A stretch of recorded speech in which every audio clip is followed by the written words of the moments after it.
Nana, fresh.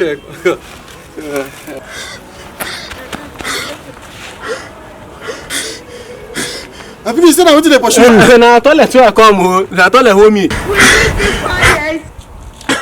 Now you wrong. Said that you push me to the way. Oh, sorry, I don't see you. I don't know. You don't finish today. So what you want to do, Baba?